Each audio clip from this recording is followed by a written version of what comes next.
Siapa yang dimaksud oleh Bu Mega? Ada yang kepingin jadi ketum PDIP gantikan Bu Mega. Berarti Dulu barang itu pernah ada, Mas Eno. barangnya ada, Kenapa tidak artinya disampaikan, tidak dibuka ke publik sebelum kejadian ini? pasti ada banyak sebetulnya petualang-petualang politik, adventuris-adventuris politik, itu yang berusaha untuk mencari celah kesempatan untuk bisa merebut PDI Perjuangan. Karena kan setelan Bu Mega ini ngegas, Mas. Hmm. Ya, tuh sekjen yang rem.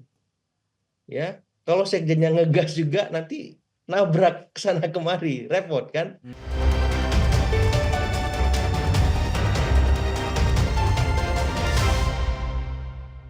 Peringatan Hari Ulang Tahun ke-52 PDI Perjuangan, Saudara, acara digelar dan juga ada pidato politik yang disampaikan oleh Ketua Umum PDI Perjuangan Megawati Soekarno Putri. Dari pidato yang kami dengarkan, ada beberapa poin yang akan kami bincangkan, kami diskusikan bersama dengan beberapa pihak, Saudara. Dan juga selain isi pidato itu, kita juga akan membincangkan beberapa aspek lain, tapi ini masih terkait dengan HUT ke-52 PDI Perjuangan. Saya akan berdiskusi dengan juru bicara PDI Perjuangan Aryo Seno Bagaskoro dan juga Direktur Eksekutif Trias Politika Strategis Agung Baskoro. Selamat sore, Mas Seno, Mas Agung. Selamat sore Mas Reno, Baik. Mas Agung, selamat sore. Terima kasih sudah meluangkan waktu untuk berdiskusi.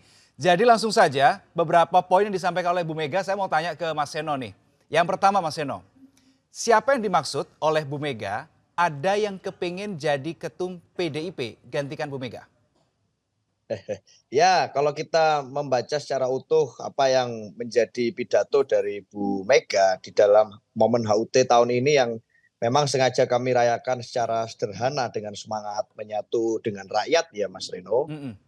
Pidato itu cukup panjang dibacakan oleh Bu Ketua Umum Bu Mega dan itu memotret sebenarnya berbagai peristiwa dan kondisi. Mulai dari bagaimana kita bersyukur dan berterima kasih atas ditetapkannya TAP MPR, dicabutnya TAP MPR yang mengenai tentang Bung Karno dan ajarannya.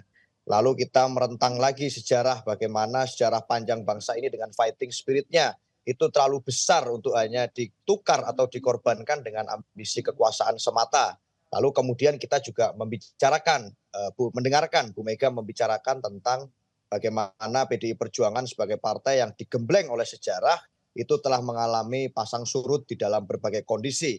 Bedanya dengan partai-partai lain, PDI Perjuangan pada saat ada upaya-upaya secara terorganisir untuk mendegradasi, mendiskreditkan maupun mengecilkan PDI Perjuangan secara sistematis, yang terjadi adalah arus balik dukungan rakyat dan itu justru membesarkan kami. Nah, dari nuansa tersebut, akhir-akhir ini tentu tidak bisa dielakkan bahwa ada berbagai situasi kebatinan yang kami rasakan sebagai kader PDI Perjuangan, bahwa ada upaya-upaya dari eksternal untuk berusaha melakukan gerakan-gerakan politik untuk memecah belah kami. Dari berbagai peristiwa eksternal yang kami itu siapa cermati, Mas Seno? Sudah ketahuan belum dalangnya itu siapa?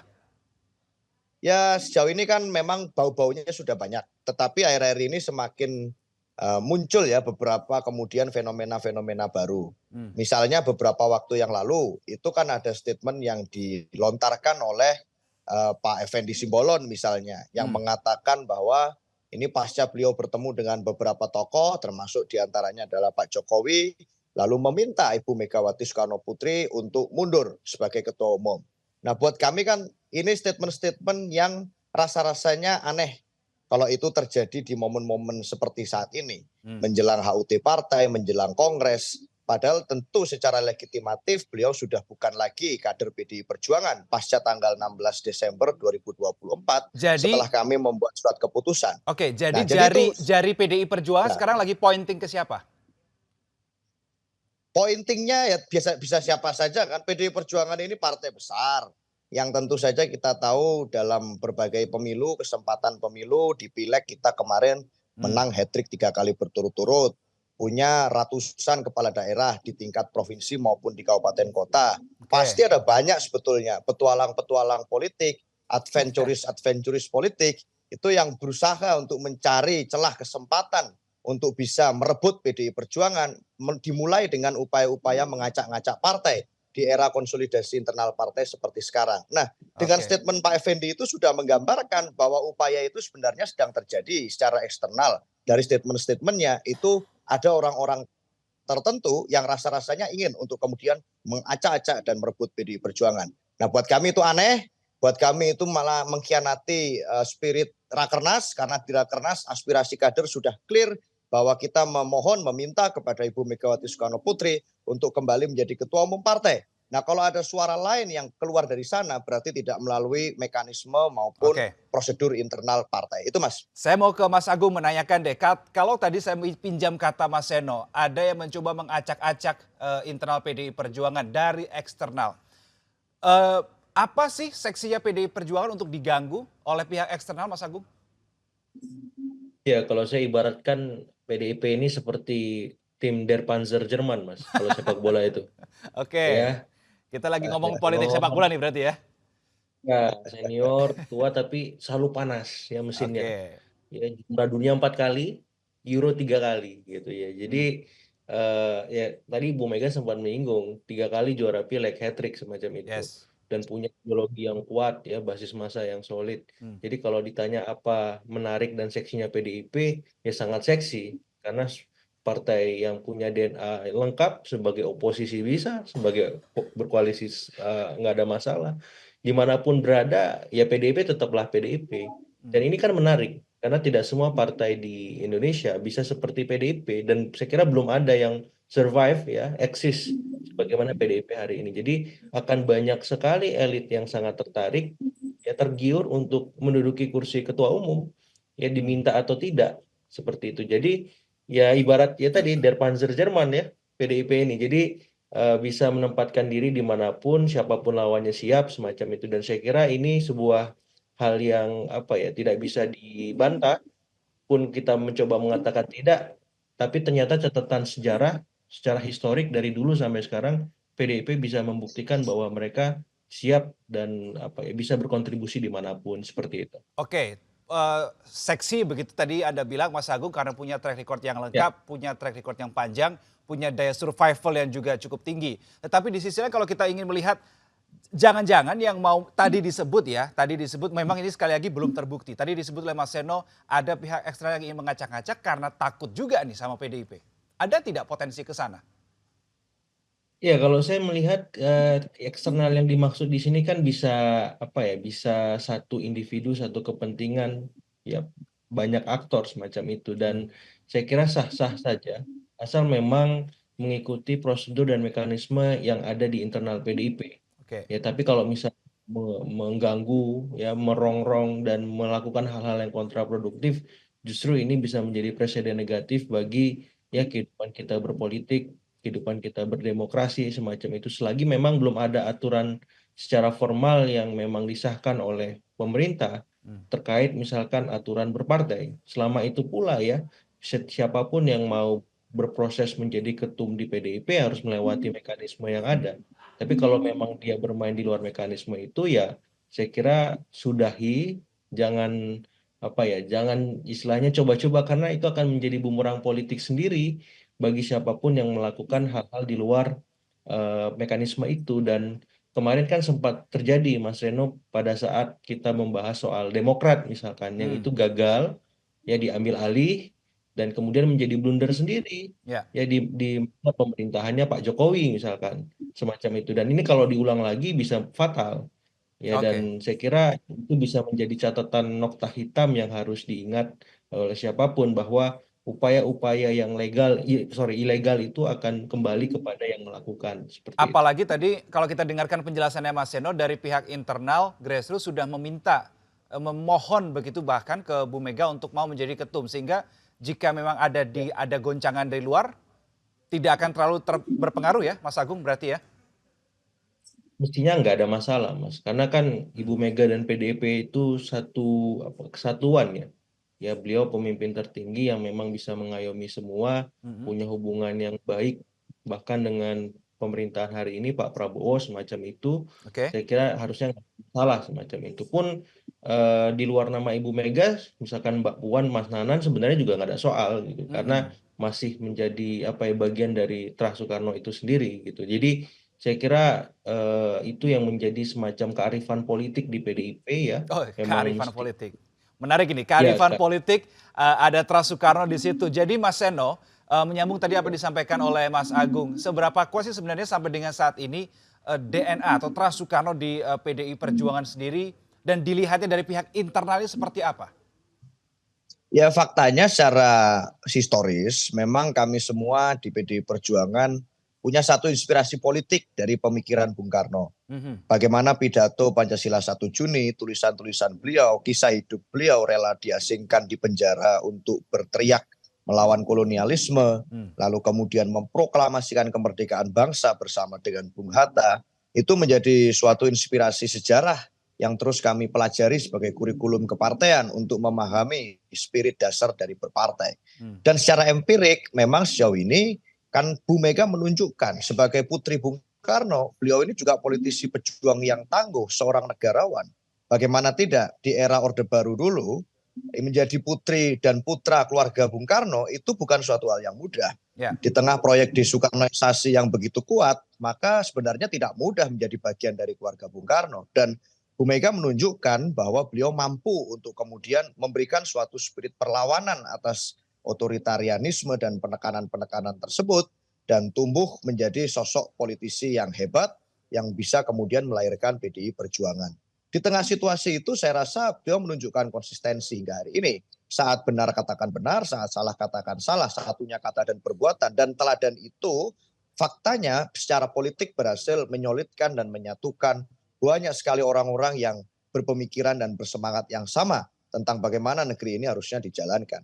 Sehingga Oke. saya rasa fakta politik itu menunjukkan dan dipertegas dengan pernyataan dari seluruh pengurus partai di tingkat DPD, DPC maupun PAC di Rakernas lalu yang meminta kesediaan Ibu Mega untuk menjadi ketua umum kembali.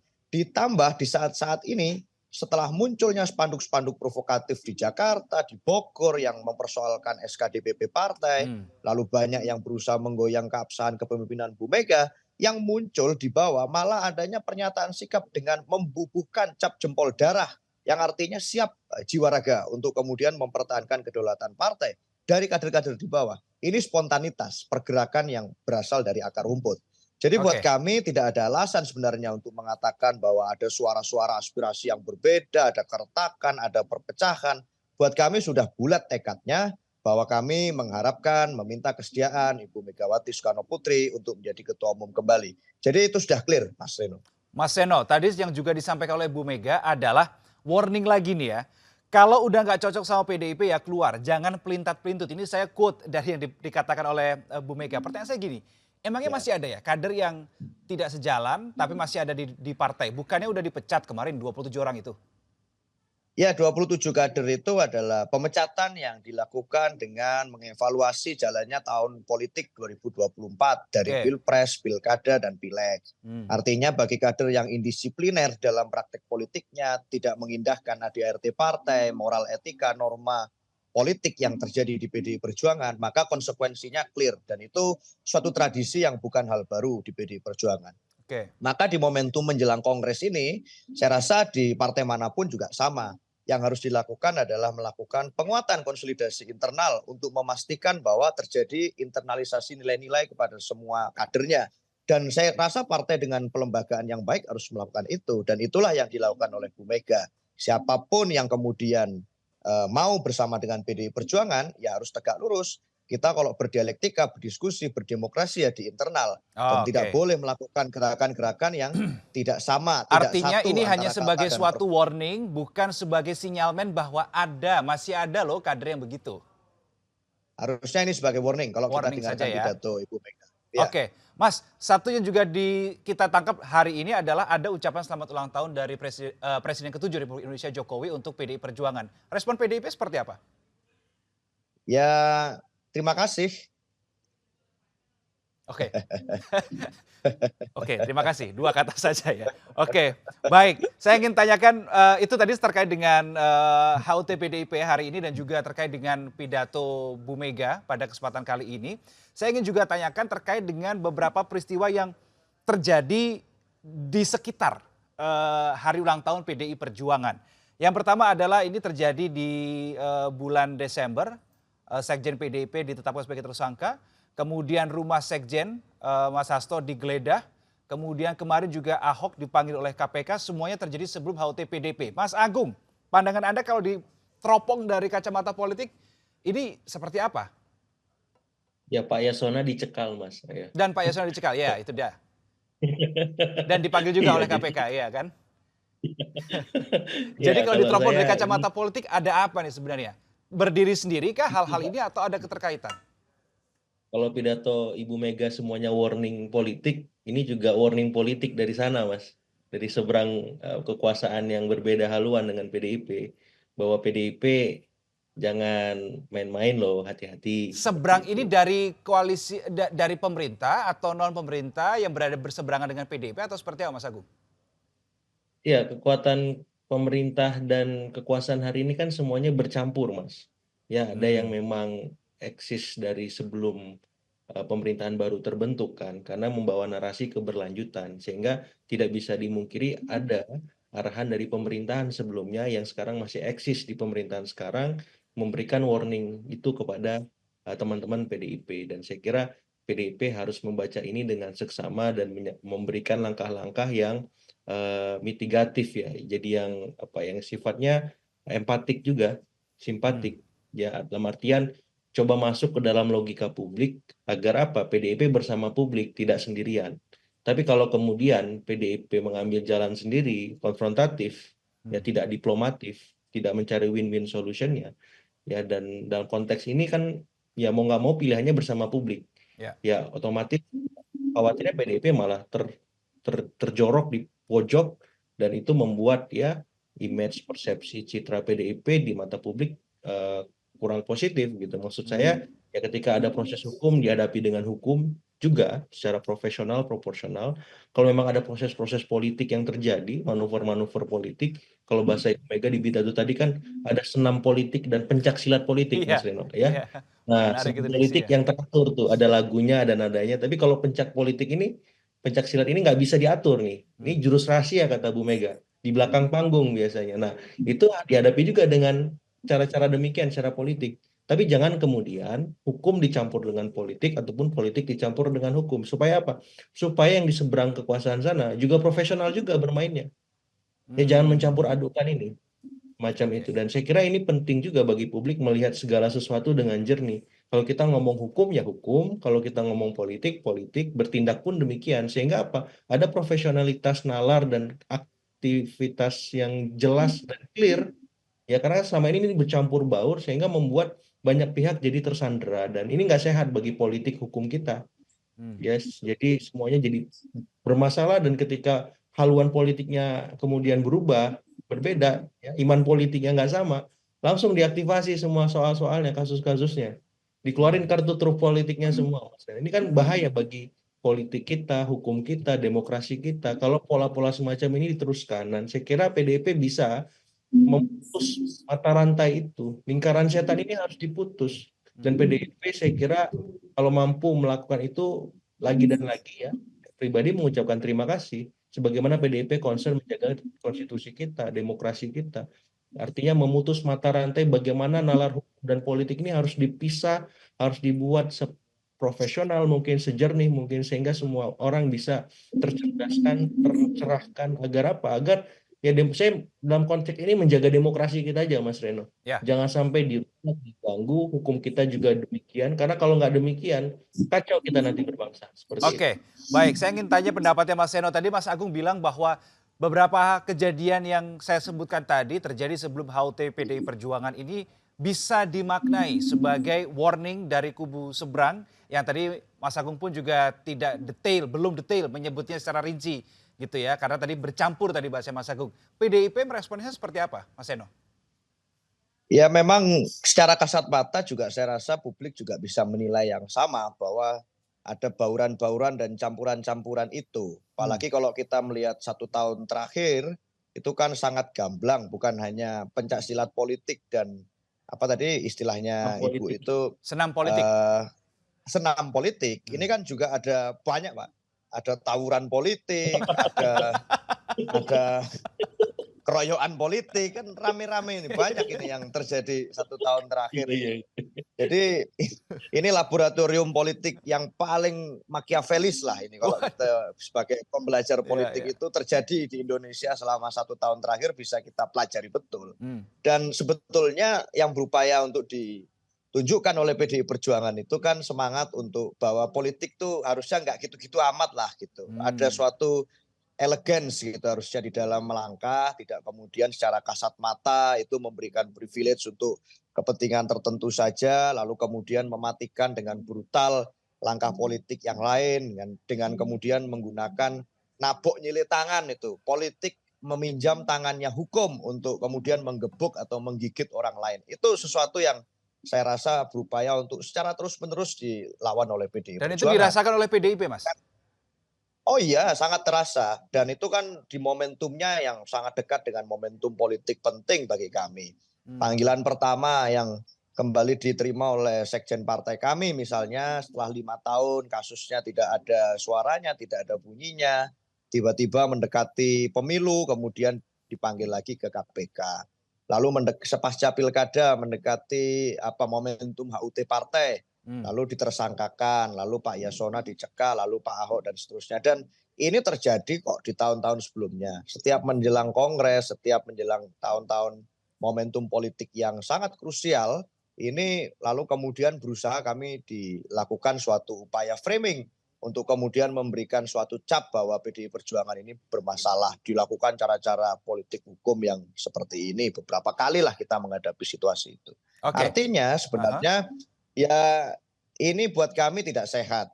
Karena ini bersamaan ya dengan berbagai gerakan yang lain, pemasangan spanduk, penarasian di medsos, dan seterusnya. Ini yang terjadi secara framingnya dilakukan terus-menerus. Nah, apapun itu kita berupaya untuk menunjukkan kepada publik bahwa bukan ini sebenarnya jalan politik yang ingin untuk diperjuangkan oleh PDI Perjuangan. Kita ingin politik yang berkeadapan, politik yang fair, politik yang memberi ruang untuk semuanya. Tapi tentu itu tidak mudah di tengah situasi saat ini. Itu Mas. Mas Eno, ada informasi bahwa Mas Hasto ini disebut punya video yang isinya puluhan dugaan korupsi petinggi negara. Pertanyaan saya begini, ini gertakan balik memang ada atau seperti apa? Atau gertakan balik supaya nggak dibui atau gimana Mas Eno? Enggak lah, kalau masalah menggertak kan juga saya rasa nggak ada gunanya. Karena secara prosedural hukum juga Pak Hasto Kristianto menjalankan dengan baik. Datang dipanggil KPK, datang memberikan keterangan. Berarti barang itu ada Mas Eno? Barangnya ada. Kenapa tidak disampaikan, tidak dibuka ke publik sebelum kejadian ini? Kenapa menunggu hal ini terjadi, insiden ini terjadi pada hari ini? Oh enggak, jadi kalau bicara tentang video itu, saya pribadi memang belum lihat langsung ya, itu isinya apa saja. Tetapi bahwa itu ada barang, saya yakin betul pasti itu ada. Nah, apakah banyak yang tanya, lalu kenapa kok baru sekarang, kenapa enggak dari dulu-dulu? Rasa-rasanya sebenarnya memang kan kami sangat kritis mengkritik tentang manuver-manuver politik yang itu adalah bagian dari sisi gelap kekuasaan, itu kan sangat vokal di 1 tahun terakhir. Dugaan saya jangan-jangan banyak informasi-informasi yang sebelumnya orang tidak mau cerita, itu baru berani terbuka dan bercerita kepada kami, itu pasca ada gestur politik dari kami bahwa kami juga tidak bisa tinggal diam di tengah situasi ini. Baru kemudian cerita-cerita, testimoni, fakta-fakta itu diberikan kepada kami. Maka berarti kemudian Anda sebut itu dengan kata lain video ini barang baru? Kalau videonya bisa jadi barang baru. Jadi dikompilasi dalam berbagai video itu untuk kemudian menunjukkan bahwa ada persoalan-persoalan loh yang harusnya diselesaikan. Sebenarnya tanpa video itu sekalipun, itu kan sebetulnya banyak tuh percakapan-percakapan kita di medsos, kemudian laporan-laporan di KPK dari kelompok civil society, itu yang menyangkut nama-nama besar di Republik ini yang tidak kunjung selesai juga. Contoh? Dan ini padahal kasusnya case-case yang besar-besar, yang misalnya yang dilaporkan Prof. Ubedillah Badrun di KPK sejak lama, itu kan juga menyangkut nama-nama royal family itu di negeri ini. Yang saya rasa juga sampai sekarang juga belum ada penyelesaiannya. Sehingga sebenarnya tanpa kita bicara tentang video apa saja yang ada di kemudian tangan Pak Hasto Kristianto, dari fakta-fakta tersebut saja, percakapan-percakapan tersebut, gampang kok mengendus persoalan-persoalan yang jauh lebih besar itu yang terjadi di negeri ini yang sebenarnya kalau kita mau serius menyelesaikan itu bisa lebih heboh lagi. Oke. Jadi sebenarnya ada atau kemudian kapan video itu mau dikeluarkan, itu saya rasa tidak berpengaruh banyak terhadap fakta lain bahwa sebenarnya ada berbagai persoalan yang sudah dilaporkan, yang sudah dibicarakan di tengah publik dan sampai sekarang masih menemukan jalan buntu. Itu masih banyak Mas Reno. Itu Mas. Oke, terakhir karena habis ini Mas Seno akan ada kegiatan yang lainnya. Mas Agung ditahan dulu ya, masih Oke. bersama kami ya. Saya ke Mas Seno terlebih dahulu. Ya. Kemarin tim kuasa hukum Mas Hasto dan juga Mas Hasto bilang bahwa tanggal 13 Januari besok akan mendatangi KPK. Ini artinya Mas Hasto sudah tersangka, sudah datang ke KPK. Apakah di internal partai itu sudah dibicarakan kandidat pengganti Mas Hasto? Seandainya memang Mas Hasto akan dilakukan penahanan. Oh belum, kalau pembicaraan di internal sampai hari ini tugas-tugas kesekjenan masih dilakukan oleh Pak Hasto. Hmm, Kemarin waktu konferensi pers HUT yang memimpin Pak Hasto selaku sekjen. ya. Lalu hari ini juga di HUT beliau hadir di Lenteng Agung di sekolah partai. Jadi saya rasa itu terbuka kok. Kalau orang tanya banyak yang ini, oh nanti digeledah di rumah, kok enggak ada di rumah orangnya begini begitu. Hmm. Faktanya secara terbuka tampil di kantor partai, di sekolah partai, di publik juga beliau hadir. Artinya sebenarnya sampai hari ini beliau masih menjalankan fungsi-fungsi kesekjenan. Di dalam PDI Perjuangan, siapa yang menempati posisi sekjen itu adalah hak prerogatif dari ketua umum yang merupakan mandatoris kongres. Jadi siapapun yang menjadi sekjen nanti kita akan tunggu di kongres yang akan terjadi di tahun ini. Itu Mas. Oke, Bu Mega jadi pasang badan Mas Seno untuk Mas Hasto? Aduh nggak usah sampai ke Bu Mega lah, cukup tim hukum dan kami-kami kader ini saja. Oh, oke. Iya. Baik, Mas Seno terima kasih untuk waktunya.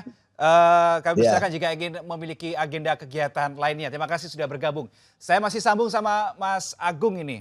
Menarik Mas Agung, jadi kalau tadi kita bahas, saya dan Mas Seno membahas soal Mas Hasto ini punya punya apa ya, punya video yang isinya dugaan korupsi petinggi negara. Mas, pertanyaan awam akan menjadi begini jadinya. Jadi selama ini antar petinggi negara ini saling pegang kartu truf, kartu as masing-masing nggak mau dikeluarin untuk ancam-mengancam. Kan jadi muncul pemikiran begitu ya Mas Agung ya. Gimana sudut pandang Mas Agung? Ya, itu yang saya bilang tadi di awal bahwa kalau memang pola semacam ini diteruskan, ini kan bisa merusak ya Mas ya, Hmm. demokrasi kita, politik kita, hukum kita sendiri. Kalau memang saling buka, saling bongkar yang itu sudah tahu sama tahu dari awal sebelumnya. Nah, saya kira ini pekerjaan rumah yang besar bukan hanya bagi KPK, tapi bagi polisi, bagi kejaksaan untuk mengusut semua kasus-kasus yang memang harus diusut ya supaya tidak ada lagi prasangka-prasangka yang ujungnya kontraproduktif ya, yang Hmm. mengganggu reputasi ya, legitimasi para penegak hukum kita. Karena kalau dibiarkan semacam ini terus-menerus, hukum dijadikan alat kekuasaan untuk dalam tanda petik mendiskreditkan ataupun menghabisi lawan-lawan politik yang kemudian berbeda haluan, ini kan nggak sehat ya. Mhm. Jadi maksud saya di masa ini, apalagi Pak Prabowo punya concern yang cukup tinggi untuk membuat semua bidang kehidupan di negeri kita lebih baik, lebih maju, maka ini momen yang tepat untuk memutus mata rantai itu. Dan saya kira kalau ini bisa dituntaskan, bisa dibongkar semuanya habis-habisan, ini bisa memberikan kesan positif yang luar biasa bagi pemerintahan Pak Prabowo, Hmm. bahwa di masa dia ya semua ya pekerjaan-pekerjaan rumah kita di bidang hukum, soal korupsi, soal-soal yang lain yang masih menjadi sengkarut bisa tuntas. Seperti itu, Mas. Oke, dan kalau kita tadi juga mendengar dari penjelasan Mas Seno begitu ya, bahwa oke, besok Senin tanggal 13 Januari Mas Hasto akan memenuhi panggilan KPK begitu. Kita berandai-andai meskipun tadi disebut Mas Seno, Mas Hasto ini masih menjalankan tugas kesekjenan. Kita berandai-andai. Siapa sih kira-kira figur yang potensial untuk mengisi Ya. posisi sekjen seandainya Mas Hasto tidak lagi menjadi sekjen PDIP karena ada kasus hukum? Ya, saya kira obrolan ini saya kira bisa diterjemahkan ketika Bu Mega, Mbak Puan, dan Mas Nanan satu meja, Mas, membahas Hmm. itu. Kalau dari Mbak Puan misalkan ada Mas Ahmad Basara misalkan. Mhm. Kemudian dari Mas Nanan misalkan ada nama siapa? Mas Utut misalkan. Atau kemudian nama Mas Pram misalkan, Hmm. kalau memang masih berkenan untuk menjabat di luar jabatan beliau sebagai Gubernur Jakarta. Oke. Karena ketiga orang ini punya rekam jejak yang panjang untuk dalam tanda petik ya membuat jembatan politik utamanya kepada pemerintahan hari ini. Misalkan kalau kita review Mas Pram pernah menjadi sekjen ya, Ya. dan juga kemudian beliau seskap 2 periode Pak Jokowi yang selama ini mengorkestrasi komunikasi ke Pak Jokowi ke Bu Mega, sebaliknya ya Bu Mega ke Pak Jokowi. Kemudian beliau juga koleganya Pak Prabowo di kabinetnya Pak Jokowi semacam itu. Jadi kalau Mas Pram ini bisa masuk kemanapun, Mas, ke Hmm. lawan, ke kawan dan semua. Bagaimana dengan Mas Ahmad Basara? Mas Ahmad Basara apalagi kan, beliau punya pengalaman panjang sebagai anggota dewan, ya, kemudian di partai juga demikian lama, seperti itu. Pernah punya track record yang bagus di MPR juga. Jadi eh, politisi senior yang menurut saya punya pengalaman panjang yang juga bisa seperti Mas Pram tadi membuat jembatan-jembatan politik ke kawan maupun lawan. Mas Utut juga sama. Itu yang diperlukan Ya, PDIP sekarang berarti, Mas Agung, dengan kondisi keterkiniannya ya, kondisi politiknya. ya, karena kan setelan Bu Mega ini ngegas, Mas. Hmm. Ya, tuh sekjen yang rem, ya. Kalau sekjennya ngegas juga nanti nabrak sana kemari, repot kan? Hmm. Gitu. Jadi Mas Utut juga begitu, ya. Jadi karakter-karakter sekjen yang bisa ngerem, yang bisa menyeimbangkan bandul politik yang cukup prinsip tegas dari Bu Mega, ya sekjennya harus bisa merangkul Hmm. supaya tidak salah paham orang yang di dalam, di luar dan di banyak arah manapun. Nah, jadi figur-figur ngerem ini kan ya tadi yang tiga saya bilang itu mungkin ada nama lain yang belum saya soroti, tapi yang jelas gas remnya harus seimbang supaya apa? PDIP bisa dilihat dari banyak perspektif, bisa dilihat dari multi peran ya. Jangan sampai hanya karakter gegasnya aja yang ditonjolkan Kalau karena nama Mas dalam Bambang Pacul gimana, Mas Agung, menurut Anda? bisa saja Bambang Pacul, Mas Hmm. Bambang Pacul bisa gitu. Karena senior senior juga ya, punya rekam jejak yang cukup solid dan menurut saya ya sama dengan Mas Ahmad Basara, Mas Utut, Mas Pram seperti itu. Jadi tinggal bagaimana tadi ya Bu Mega, Mbak Puan dan Mas Nanan membahas kira-kira siapa yang paling pas, paling cocok sehingga bisa ya mewakili partai dalam banyak kepentingan, bukan satu kepentingan dalam menafas oposisi saja. Hmm. Ya, karena DNA PDIP ini kan ada dua, beroposisi dan berkoalisi. Jadi sekjennya harus bisa bermain cantik dengan langgam gerakan semacam itu, Mas. Hmm. Ya, jadi kalau misalkan ngegas, karena saya lihat Mas Hasto ini ngegas terus dia. Ya. Bu Mega ngegas juga. Waduh, rame jadinya kan. Hmm. Nah, jadi harus bisa balance seperti itu. Oke. Dan yang menurut Anda yang paling mendekati karakteristik itu, yang paling bisa memenuhi karakteristik ngerem tadi adalah? Ya kalau saya sih mikirnya Mas Pram sih Mas ya, tapi Mas Pram mau nggak ngerangkap kan nggak bisa juga ya, Hmm. beliau nyaman nggak gitu ya, kalau nggak Mas Basara seperti Oh, itu. oke. Ngerem ini yang Anda maksud gimana sih, Mas Agung? Apakah oh oke bisa bisa kompromis sama lawan begitu atau bisa main cantik gitu sebagai oposisi iya, kadang-kadang sebagai sebagai kawan iya, atau seperti apa? Ngerem itu definisinya seperti apa? Ya mampu mencari formulasi yang pas Mas antara Hmm. peran PDIP sebagai oposisi Mhm. dan peran PDIP untuk membangun negeri ini ya. Jadi formulasi yang pas kira-kira kebijakannya apa yang paling tepat dosisnya gitu. Misalkan win-win. Oh. Ini ada kenaikan BBM. PDIP ngomong penurunan BBM. Nah, di antara kenaikan dan penurunan ini berapa sih misalkan level harganya yang pas untuk masyarakat kita. Ya, jadi jangan yang ekstrim terlalu naik, jangan yang ekstrim turun. Jadi di tengah-tengah itu kan. Supaya apa? Semuanya seimbang, supaya balance ketika kita ngomong kebijakan untuk kenaikan BBM ataupun penurunan BBM. Jadi semuanya happy gitu, walaupun nggak bisa semuanya happy pasti, tapi Ya. minimal ada titik tengah di mana itu bisa dimainkan oleh PDIP gitu. Karena kita nggak mau juga kan kita terus-terusan konflik secara politik ini nggak sehat juga bagi stabilitas nasional kita. Ya Hmm. pasar jadi responnya negatif, masyarakat juga jenuh. Jadi titik tengah itu yang saya kira porsi dan poin penting bagi siapapun sekjen PDIP ke depan ketika memainkan peran-peran strategisnya pasca kongres ya ketika terpilih seperti itu. Artinya nama sekjen PDIP nantinya ke depan kita tidak tahu siapa, begitu apakah ada nama-nama seperti Anda sebut, ini tidak hanya penting bagi PDIP saja, tapi juga penting bagi pemerintah saat ini, khususnya di masanya Pak Prabowo Subianto. Otomatis Mas, pasti. Hmm. Karena dia akan menjadi jembatan komunikasi politik ya antara pemerintah dengan PDIP dan sebaliknya. Karena Oke. kan nggak mungkin Ibu Mega langsung yang berkomunikasi kan. Mestinya lewat sekjen. Dan hari ini di kabinet representasi itu sebenarnya ada juga di nama Pak Budi Gunawan, Mas. Betul.